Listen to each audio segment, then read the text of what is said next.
আসসালামু আলাইকুম, সবাই কেমন আছেন? আমি আজকে আপনাদেরকে ভুনা খিচুড়ি করে দেখাবো।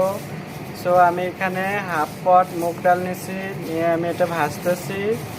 এটা ভাজা হয়ে গেলে বাকিটা আপনাকে আমি দেখাচ্ছি। আমার ডালটা ভাজা হয়েছে। এখন আমি এটাকে একটু পানিতে ভেজে রাখবো আমি পানি দিচ্ছি।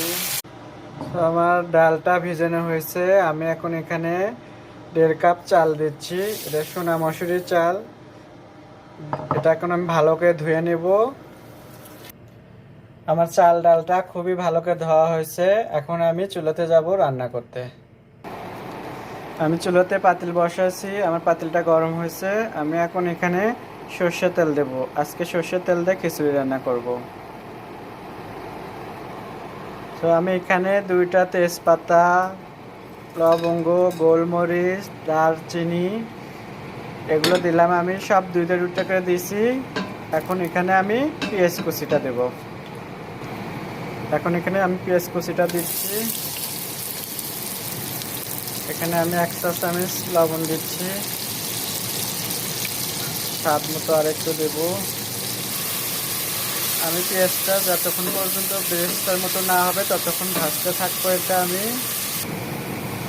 আমার পেঁয়াজ বেরেস্তা হওয়া ভাব আর একটু হবে।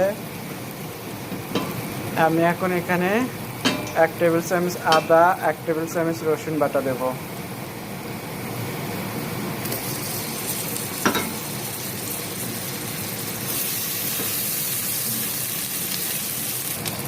আমি একটু এখানে পানি দেব, দিয়ে মশলাটা কষাব।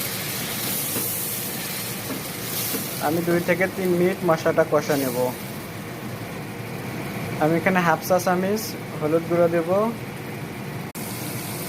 আমার মশলাটা ভালোভাবে কষানো হয়ে গেছে। আমি এখন এখানে চাল আর ডালটা দিয়ে দেব। চাল ডালটা দিয়ে দিচ্ছি। আমি এখানে চাল ডালটা 1 মিনিট কষা নেব। তারপর এখানে আমি পানি দিয়ে দেব।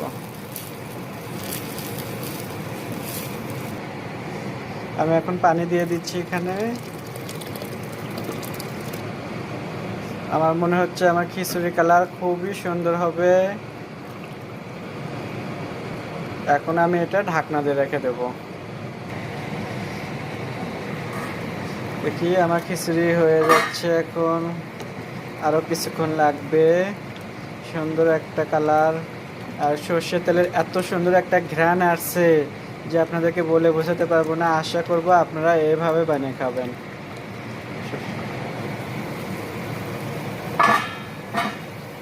আমি এখন এখানে 5-6টা কাঁচামরিচ দেব, দিয়ে আমি চুলার আঁচটা কমে যেতে হবে 10-15 মিনিটের জন্য। এখন আমি চুলার আঁচটা কমে দেব। অনেক সুন্দর হয়েছে। দেখুন আমার খিচুড়িটা খুবই ঝরঝরা হয়েছে, দেখতেও খুবই সুন্দর হয়েছে। আশা করি আপনাদের ভালো লাগবে। আর যদি ভালো লাগে সবাই আমাকে শেয়ার ও কমেন্ট করবেন। আমার খিচুড়ি হয়ে গেছে, আমি এখন এখানে অফ করে দেব।